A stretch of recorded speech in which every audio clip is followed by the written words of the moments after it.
Welcome to the Transatlantic Tech Talk, your go-to podcast for the latest news and developments in tech, startups, and policy across Europe and the United States. I'm Stefan, and in each episode, my co-host Veronica and I dive into the trends shaping the transatlantic tech ecosystem, from groundbreaking innovations to the policy shifts that define the landscape. Hi, I'm Veronica, and I'm happy to have you with us for the second episode of the Transatlantic Tech Talk. Today, we're going to dissect the first eventful days and weeks of the Trump administration. You can expect infos about the trade war, the tariffs, why the DeepSeek and the AI Act of the EU have the perfect timing for each other, and how markets reacted to the first signed executive orders by President Trump. I'm happy to have you with us, and tune in now.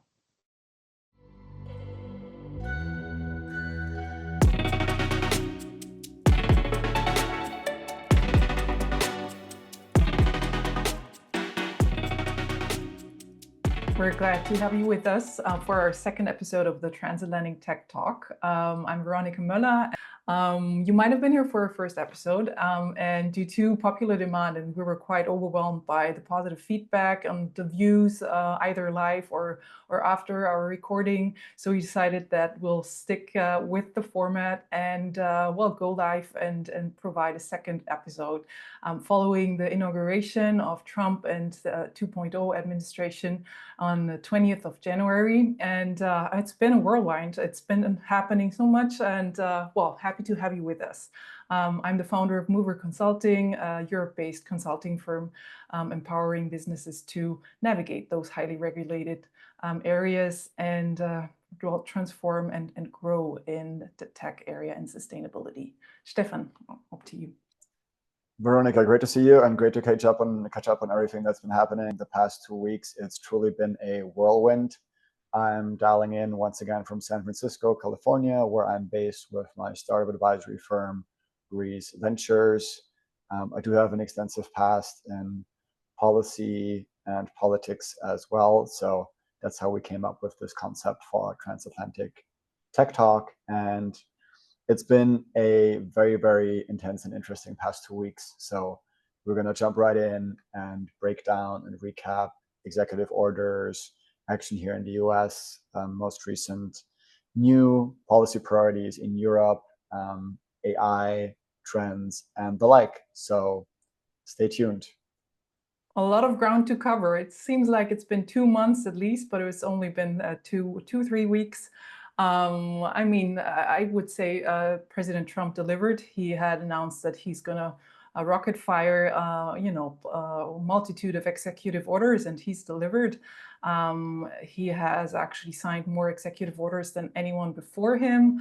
I think we're now at around 50. That's more. I think he signed more in the first 10 days than any other president did in 100 days. So that kind of gives you the multitude of orders he's signed. Of course, they're different in terms of content. So some of them are more substantive, and some of them are, of course, speaking to his core, following and voters. But I think it's been quite interesting to see kind of the focus areas and where he's decided to really deliver on day one and kind of set the strategy and the priorities that will be guiding him not only throughout the first 100 days, but probably for the entire presidency. What was your impression, Stefan, in California?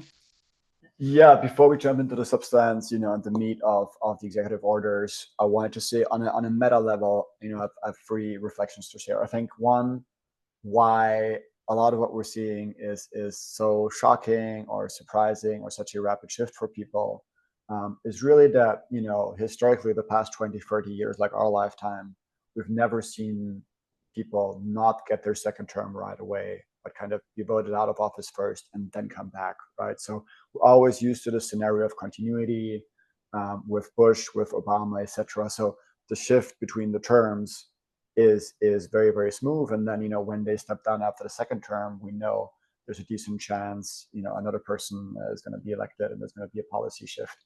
So I think we're used to this notion of continuity and having this very abrupt shift from a Biden administration with very different priorities that was kind of fading away and really slowing down towards the end.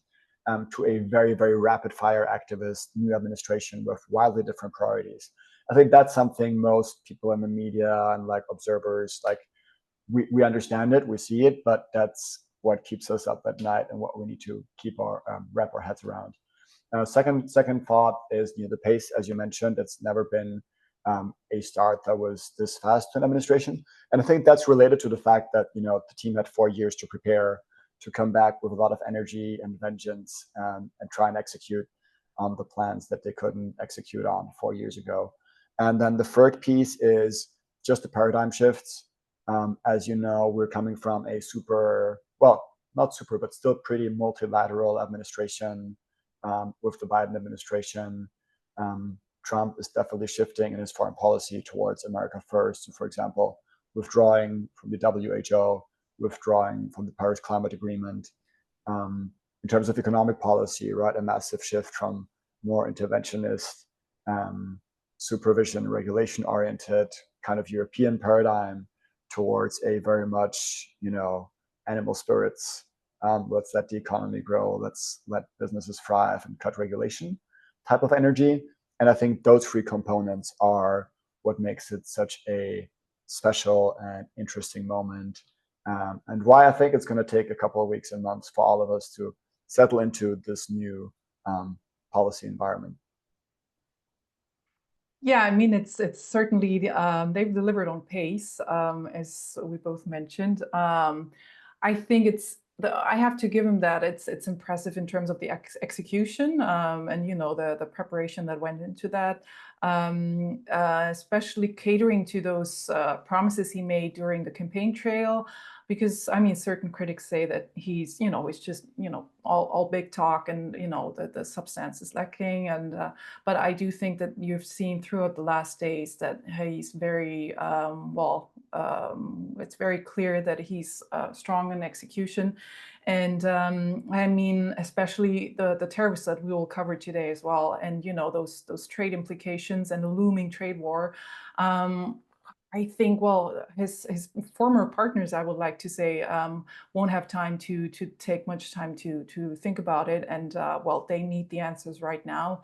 And as we've seen, there's kind of a strategic approach. It's like starting off with executive orders securing the borders targeted at Canada and Mexico, but then like a couple of days later, it's already the tariffs looming over their heads, and you see how it's combined. And I think that's a very interesting approach. Also, in terms of tactics, I think that has changed a little bit compared to the first administration, because it seems much more professionally orchestrated, and I think that makes it even more of a reason to be cautious and to be well prepared for Europe and anyone. And certainly the times have changed.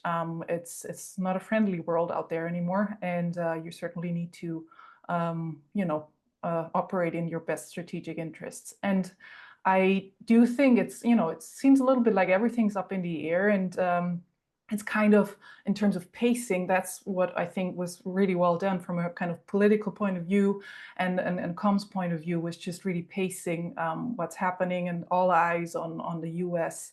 And I'll be very curious to see how that will continue, because in the first administration, we've seen kind of chaos rule sometimes, which can be interesting. And we've discussed that while preparing for the episode, like flooding the zone.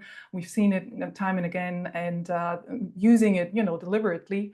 But I'm really curious on how this will develop, and how much of that they will continue to use, or how much of a orchestrated approach will prevail. But I do think, for example, his chief of staff, Susie Walls, is highly experienced. She's a pro, and she's been in the game for decades. So I think that's certainly a very positive influence in terms of successful execution.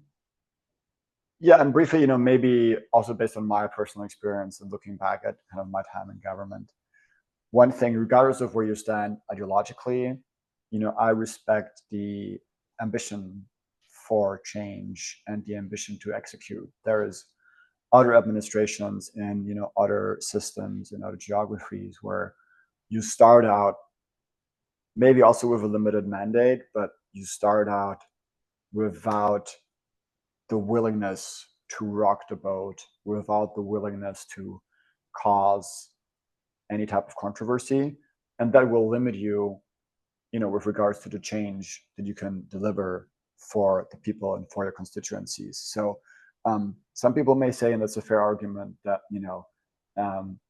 that this administration is too willing to change paradigms and to break rules and to go all out. But I think from a kind of general leadership and political management perspective, the beginning of a term, as you were saying, is easiest to really get things done, especially when you do this flurry of action the first couple of weeks.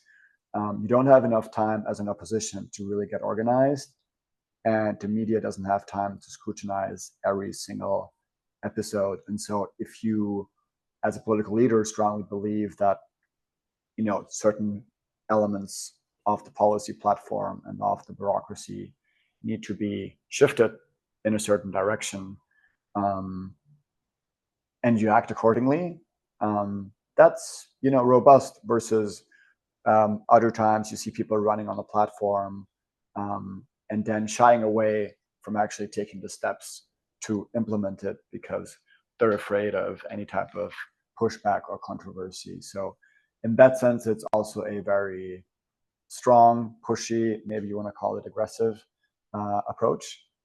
But we've also seen that play out for sure. Maybe on that note as well, I was personally surprised by the trade and tariff action. I was frankly also a little confused by the back and forth. Before the weekend, last week, tariffs are being announced. There's an official communication on Sunday. They're supposed to go into effect on Sunday. Early morning trading in crypto markets in Asia was way down. US stocks pre-market, a lot of them, dropped 5 or 10%. Markets overall pre-opening were down 2 to 3%. And then there is, a phone call with Mexico, and there's an entirely new situation. 2 or 3 hours later, there's a phone call with Canada, and those tariffs are put on hold for 30 days. So that's something that I didn't expect in this form to materialize. But it just kind of illustrates the point we were talking about earlier, that some of the operations and the mechanisms of how this new US administration is going to handle its portfolio and is going to communicate towards the world are just going to be different from the traditional ways. Monica, what's your take on the tariff drama at the beginning of the week, late weekend, early week this week? I have to say, I wasn't too surprised that he pulled that card out pretty quickly. I mean, we've seen that in the past also, in his first term. I mean, it continued. It's not like it's the beginning of a trade war. We've seen it with him. We've seen it with Biden. I mean, there has been kind of a truce because, due to the steel and aluminum issues in the past. But I wasn't too surprised that he pulled that card. Honestly, when they did it on Friday and then on Monday, kind of this turnaround moment, I thought, well, Trump is a guy with the economy and the markets. So, I mean, that might have been a beautiful moment to, leverage that situation, to have kind of the weekend to maybe set some limit orders or whatever you have in mind. But that's, pure speculation. But in terms of the scrutiny you mentioned, I do think that this is, the European perspective. In Europe, he's highly scrutinized for what he's doing. I mean, there are certain executive orders that are, just for show. We know that. Some of them are dubious, but also some are really backpedaling on something that has been progress over the last years. So I think there is, of course, a scrutiny. And, from the US media I follow, it really depends on which side of the aisle you're looking. Of course, it's, there's... he's kind of in a bullseye. But I mean, the question for me is as well, and just finishing that point on the executive orders, and then we'll move on. But I think it will be important also to see how Congress now reacts to the executive orders. Looking at, for example, the TikTok ban, we've seen the Republicans backing his TikTok ban in the past because he was publicly saying that, TikTok is a problem and a threat to national security. And now he's changed his mind. And now we are in a situation that we basically don't know how are they going to solve that in Congress. And same for other executive orders, like the birthright citizenship. I mean, I'm a lawyer. I would say that's not constitutional. What's in the executive order, and it is the Supreme Court is conservative and is leaning towards Trump. So I will be very curious to see how that plays out and if they will actually back that executive order. I honestly doubt it, but I think that's really that's going to be a place to watch over the next couple of weeks and months. How those which executive orders are going to survive and which won't. Yeah, that's a great point. Can I just jump in there briefly? I think Sure. also for our European viewers, it's a kind of a level of nuance that sometimes doesn't get transported or explained as much in international news or even domestically in the headlines.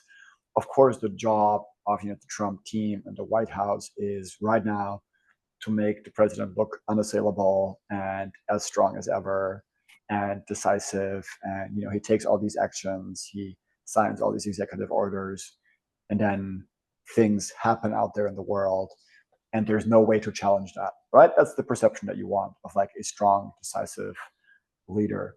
The reality is, as Veronica rightly pointed out, with some of these executive orders, there are serious doubts with regards to whether they exceed the authority of the office of the president, whether the legal basis for these orders is actually sound and strong enough to support them. And so even for the tariff executive orders, actually, I wrote a couple of research notes and analyst reports, on the topic of financial markets, where a lot of folks put the odds of the tariffs being challenged successfully and being lifted by the courts at 50%. 50%, yes, the basis would work and the tariff would go into effect. 50% chance that they would actually be lifted by the courts. And that's the case across a few policy areas. So one, you have the checks and balances of the judicial system and challenges in court. Two, as you rightly pointed out, there's a lot of elements where you do need eventually legislation or Congress.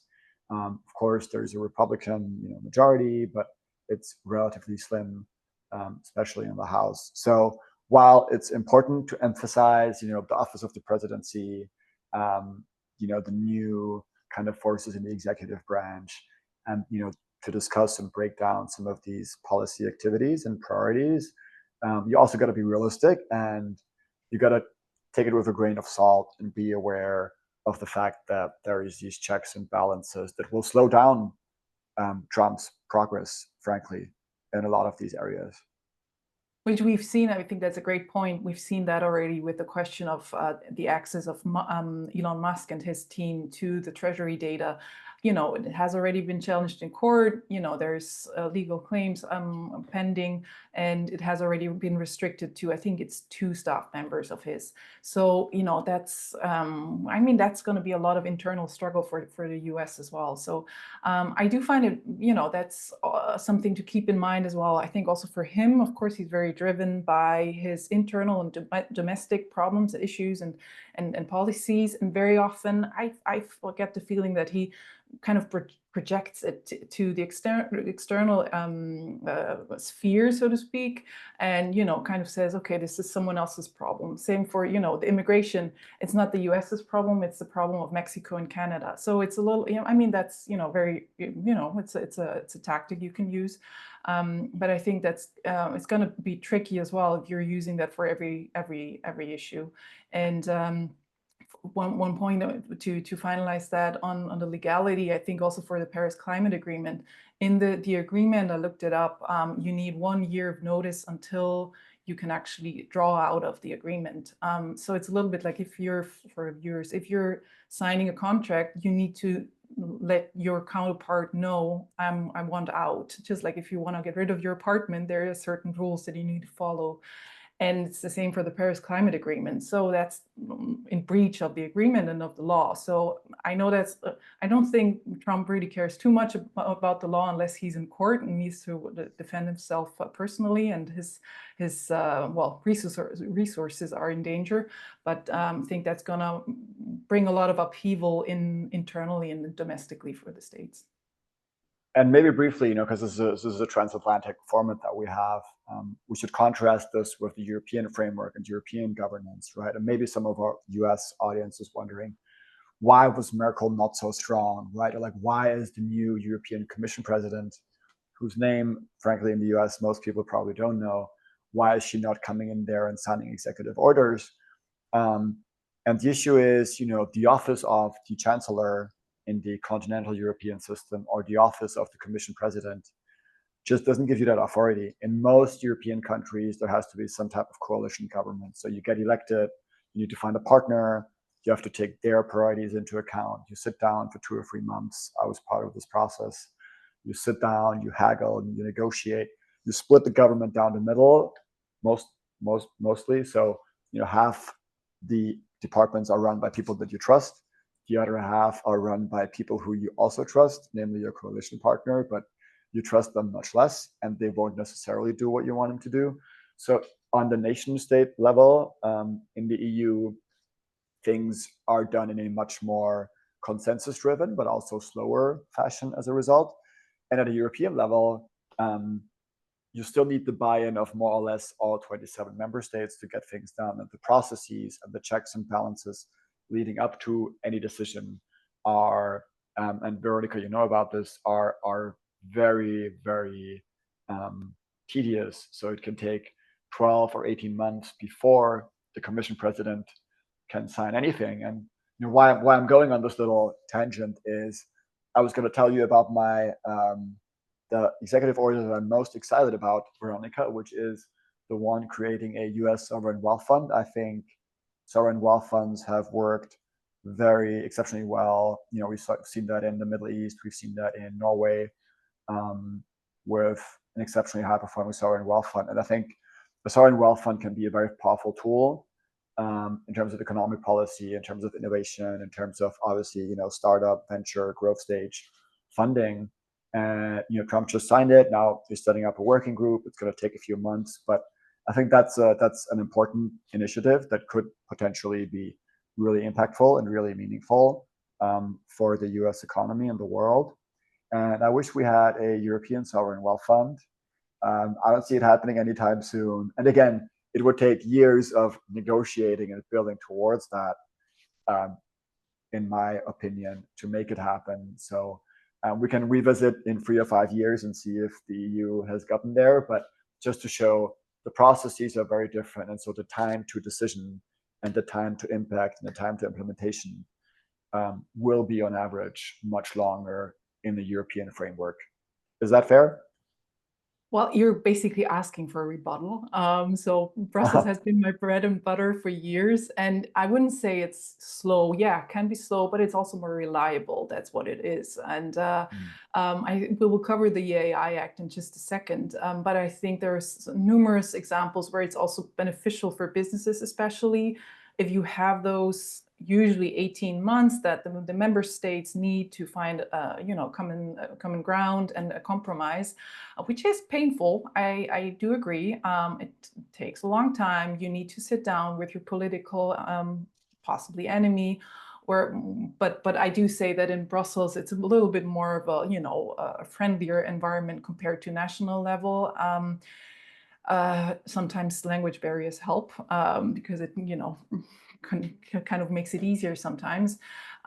So I would say you can also say that the European regulatory landscape is more reliable. It gives more time to kind of influence and make sure that you lobby for your interests.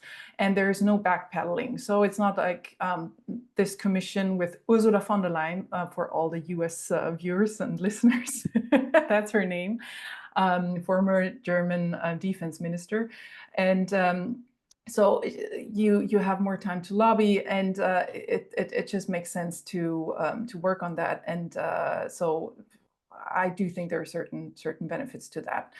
100%. Let me just jump in. I do not disagree, and I just want to say on the predictability note, right? I think that's what scares markets, and that's what's hard about this administration for markets, and that's what scared people with the tariff, action, and then the backpedaling is that markets want predictability, and that's something that they haven't gotten from this U.S. administration. in the first 2 weeks. So we'll see if that changes going forward. But Mm. this level of robustness and predictability of European policy can definitely be seen as an advantage. So we're on the same page there. And on the wealth fund, I've been to Copenhagen since the last time we spoke, and there's, Copenhagen is known for the deep tech valley that they're building there with the support of Novo Nordisk, one of the most valuable companies worldwide. So, there's great potential in Europe. It's just, sometimes we have a different approach in marketing. I give you that for sure. And of course, I don't want to, sugarcoat things that we have kind of overlooked over the last decades. I think it's pretty clear we have dependencies in defense, energy supplies, raw materials. Those hurt us very much. We've seen it throughout the last years. But I do think that we're well aware of that, and it's on the highest top of the agenda for the Commission and for the member states. The important thing will now be to stick together, because I'm pretty sure President Trump will try to divide and conquer. Would only be logic to try to speak to certain EU leaders and then, kind of see if he can break them up, which will make it easier for him to get a negotiation success, especially talking about the tariffs and the deal with Ukraine, of course, and the question on how to deal with that. So we've seen that with export restrictions already for microchips. We've seen that, which were still issued by President Biden at the time, but I'm sure those will be upheld by President Trump. And those are basically already one of the examples where they're trying to divide European countries and will make it more difficult. Yeah. That would be a good segue over to the AI section, if you agree. So on the AI side, I just wanted to start off with some higher level kind of reflections from the venture side and what I see in let's say in my work. I remember, and you probably do too, 1 or 2 years ago, there's a lot of excitement within Europe about Aleph Alpha, which is a German AI lab that was launched and received plenty of funding, became a very fast unicorn status. And the same with Mistral AI, obviously in France. And at the time, this was really framed in strategic communications and in the media as the European moment in the sun. We're finally going to get AI labs at the level of OpenAI and Anthropic, and we're finally going to be able to compete. They're going to build a European version of ChatGPT, perhaps even faster, more accurate, more performant. And now, revisiting this after a year or two, both Mistral and Aleph are still around and they're doing well. But interestingly, so Aleph Alpha, the German company, actually stopped developing their own LLM in the fall of last year because they realized, just in terms of resources, etc., there's no way they can compete with the major US players. And Mistral, this is a very exciting development. They actually launched their first consumer-facing app today. So far, they were mostly targeting developers and businesses, but they actually just released their chatbot, which is called The Chat, appropriately, to the world on the App Store today. So we'll see how that plays out. I'm a little skeptical, to be honest. I wish Mistral and Aleph were further ahead than they are from a European perspective. But at the same time, you got to be realistic in that particular race and think about where you can win, where you can play. And if the LLM side is really too mature and you don't have the financing and the resources in place, you need to pivot. But there's also some updates on the regulatory side. So yeah, Veronica, what's happening in terms of EU AI policy, and what's your take on the whole geopolitical race and the DeepSeek Sputnik moment that we had last week? Well, first of all, thank you for summarizing all the AI champions in Europe. I don't know if you've heard about Open Euro LLM. So that's another project or consortium that's been launched, I think, last week or 2 weeks ago. That's also aiming at providing a European chatbot. So we'll see what that provides. I mean, in terms of the AI Act, it was an important week because the implementation started. As many of you might know, Europe's been the first economic area to regulate artificial intelligence. How does it work? It's basically categorizing different risk systems. So it kind of classifies how risky is the AI application you have. And there are certain applications that are forbidden. So for example, social profiling or facial recognition systems, I think, which is pretty obvious and it should be a no-brainer. And now since this week, implementation has started where those who are developing AI programs or applications do need to make sure that they have compliance for high-risk systems. So for example, systems that are dealing with personal data and are using that of their clients or customers. So it's slowly starting. So businesses do need to make sure that they're have their compliance systems up and running and need either an internal or an external person providing guidance. I'm happy to discuss that in more detail if someone's interested to know more about that and what they need to follow. So starting now with February, then August is going to be a next milestone for the AI Act. And that's going to continue. And what I found very interesting, also kind of linking it to DeepSeek and the market's reaction you mentioned earlier, Stefan, is of course now the question of how do we interact with the Chinese provider of a chatbot, who is arguably faster, uses less energy, has all of the benefits that you might have wanted to have. NVIDIA was a bit of a shock, but I mean, it's in my opinion, it's a normal reaction if a core market is being disrupted. There's always a new innovation was supposed to be around the corner, and now it's happened. So I basically see it also as an important development in the market. But I mean, if you look at the Chinese AI regulation that they have in place, which is not as extensive and as the EU AI Act, but they do have something in place. I mean, basically states in there that you need to follow Chinese policy, which is, of course, a propaganda regulation saying that you need to follow Chinese political priorities, i.e. socialist politics. And I mean, that's why for me right now, it makes so much sense to have the AI Act in place. It might have been, too early a little bit, but I think it's just perfect timing that it's now in force this week, just when DeepSeek happens. And we need to discuss how we're dealing with a chatbot that is not answering questions in regard to Tiananmen, to the role of Taiwan. So I think that was kind of a perfect match and perfect timing for those two to coincide. Yeah, what was your observation in terms of the markets? Well, I love that because Veronica, because that's a new concept, a new argument that I haven't heard before. I think it's very original to say we're almost feeling, supported and affirmed now in having passed the AI Act because kind of as a result, we're ready for DeepSeek and it enables us in Europe to deal with it more effectively. I still need to kind of reflect on it and think through it, but I think Always it's a happy very to fair. provide new insights. Yeah, no, it's a fair point. And I think about most, of these topics from a New York or SF, East Coast, West Coast perspective. So that I found that really fascinating. Yeah, on the market side, you mentioned, there was a big scare, definitely in terms of semiconductor stock, chip stocks, i.e. NVIDIA.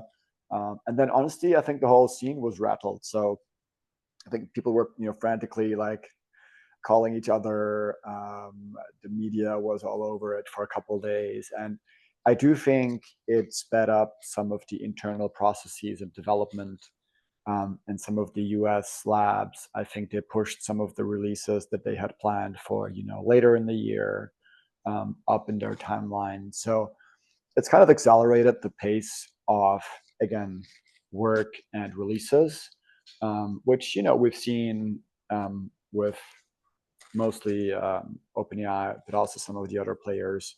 And honestly, a lot of people are starting to feel overwhelmed. So I mean, there's even technical people and people working in the space are saying, there's basically new models being released every other week. ChatGPT, so OpenAI has released a flurry of new features that, people need to kind of adapt, right? And need to kind of start using it. You need to embed it into your workflows as a founder, as an entrepreneur. You need to see what you can build around the new capabilities. So I think we're going to see a lot more of this. And I think it's going to take us actually a couple of months to really absorb and process, like, what has actually happened here? Like, what's the substance behind DeepSeek? How is that story going to play out? And B, the push that it gave to some of the US labs to accelerate their development. Where do we land after that push? What's on the other side of it? And maybe to your point, like, maybe we will approach the point here in the US where it gets pretty capable and pretty quote unquote scary for a lot of people out there. One of the models that was released was the first one, O3 Mini, by OpenAI, that had like kind of a higher risk level score on one of those methodologies that says, look, what's the likelihood that this model could, argue for itself, for its own persistence, or could really give people effective instructions to, manufacture bioweapons and the like. And we're really climbing. I think DeepSeek is accelerating the race. By accelerating the race, we're kind of climbing the ladder of escalation. In terms of rhetoric, right? People talk about this, AI war between China and the US, which some people get really excited about because you get a lot of attention and a lot of political capital by talking about an AI war. There's CEOs who write letters to Trump saying, we're in this AI war with China and we have to win and you need to give us more resources and more money. Fair enough. At the same time, there's people who are saying, look, this rhetoric of an escalating AI war is kind of dangerous and it's kind of feeding the fire, and really risks escalating things in a big way that none of us really want to happen. That's an interesting argument. And as I was saying, we need to see where this whole new wave of innovation that's being sped up by DeepSeek takes us. And if it's a very scary place and a very dark place, maybe even in the US, people will need to reconsider approaches of, be it self-regulation or be it more type of audits or independent scrutiny. But it's a very exciting time. There's amazing things that are going to be built based off this innovation. But the way DeepSeek is speeding up the race will be pretty intense and exciting to follow. We will keep you posted here as well. Do you know what was one of my favorite stories these weeks? Speaking about chatbots, apparently Anthropic needs applicants who are applying for jobs at Anthropic to confirm that they're not using chatbots or LLMs to draft their applications. I thought that that was my favorite story of the week, honestly, because I think it's just this counter development with kind of, we want to see what your actual convictions are and your motivations. And I mean, we all know we can by now spot the chatbot generated piece of documents. And so I think that's going to be interesting to see the different models playing out, and the different approaches, and also in terms of locations in the US, Europe, and China. Yeah, 100%. Maybe just to add on that, I think many of us are still underestimating by a factor of 10, let's say, how dramatic the impact of AI is going to be once it's adopted more widely. And to your point with job applications, right? You can already see in the US how the number of applicants per job, let's say posted on LinkedIn, has essentially doubled after the advent of AI, because you're so much faster at writing cover letters or tailoring your CV to a given job position. So it's going to have a massive impact on the way we apply for jobs, the way we interview people, all of these things. Functionally within sales, we already have virtual sales representatives. If you walk through any street here in San Francisco, or if you drive into the city, you're going to see 5 different billboards from 5 different providers that give you a virtual sales representative to sell your product. So you're going to see a lot of synthetic, to your point, content and interactions.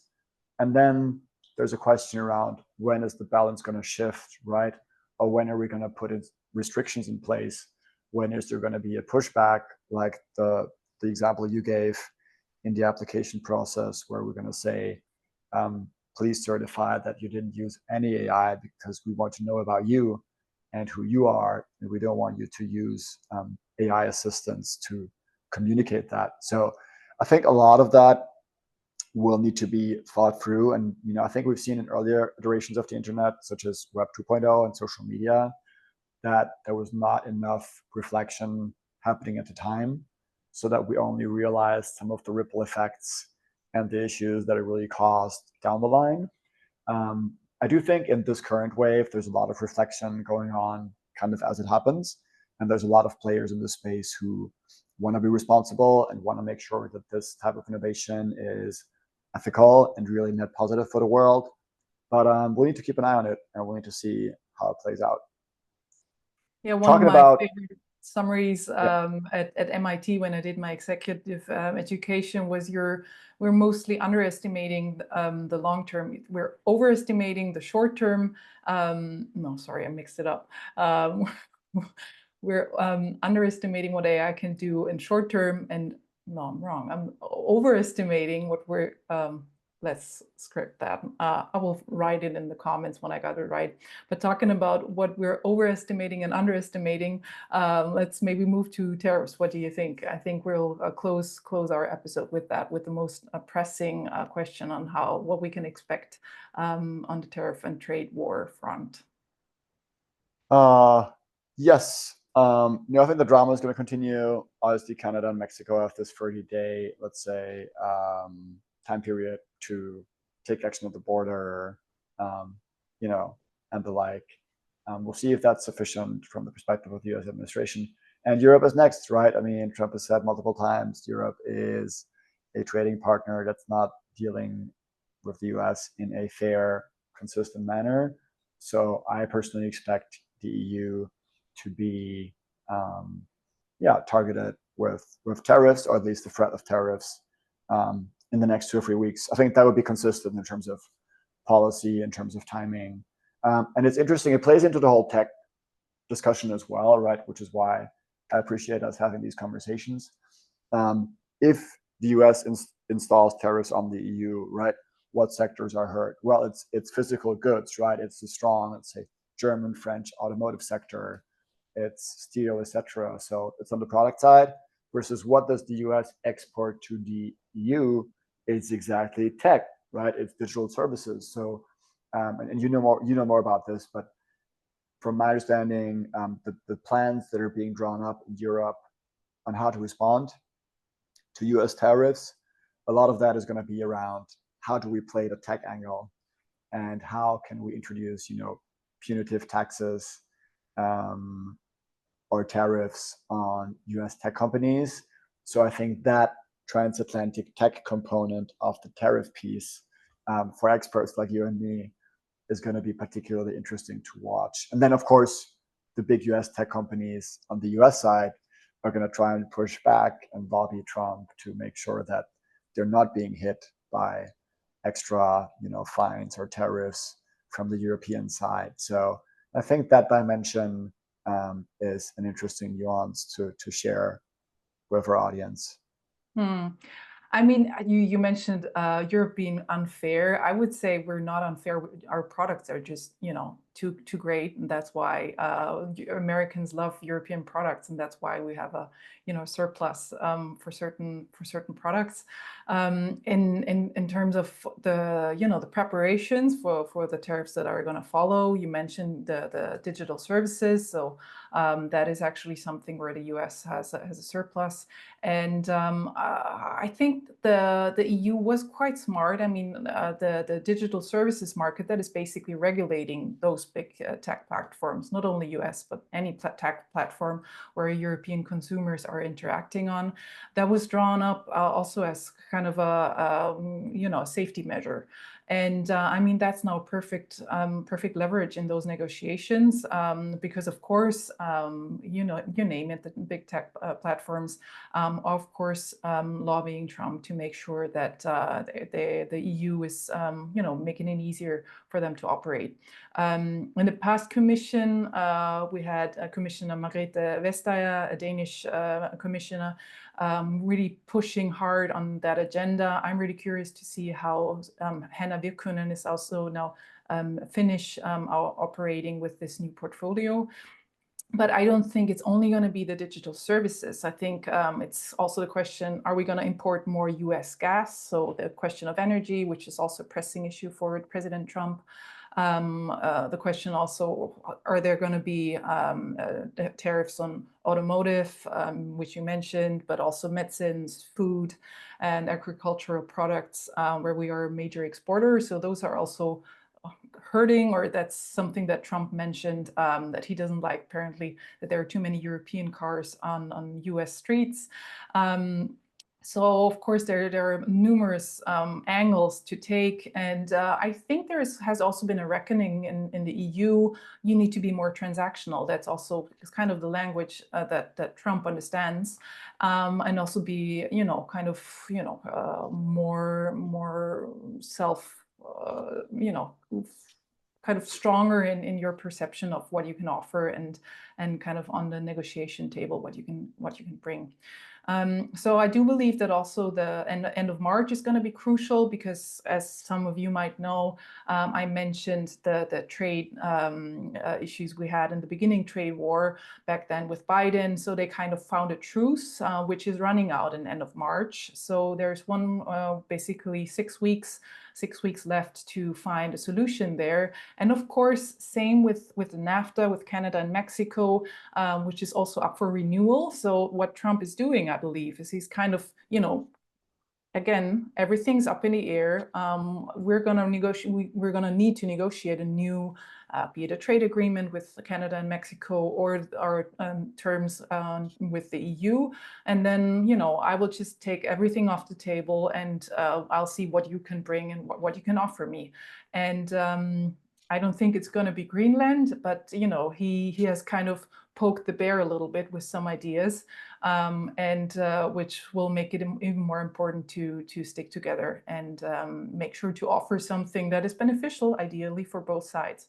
And I think it's also no coincidence that, of course, the negotiations on the war front in Ukraine have been brought up. It seems that there is good progress, and we're not discussing defense policy in detail, but I think in terms of the raw materials that have been discussed that Ukraine can offer, and which President Zelensky has already even admitted and has agreed to offering those in the negotiations for a peace treaty, will be also core, because of course, who else can provide raw materials that you need for the digital transition? It's China, it's some South American countries, sometimes Russia and Africa, but the easier it is to access raw materials that you need for the production, the better it is. And of course, that's very interesting for someone who is very transactional, like President Trump.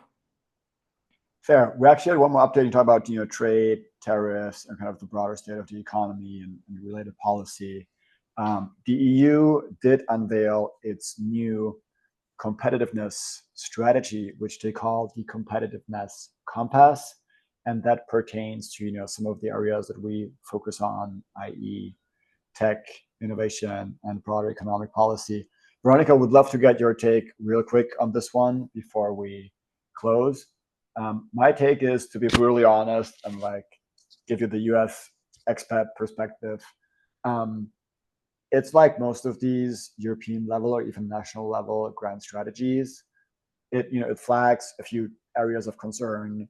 It provides basically a timeline and a framework and a strategic agenda as to what the Commission wants to tackle over the next, I want to say, year or two, and what kind of proposals it wants to come up with. So it's really a statement of intent, and I think that's the way you need to read it.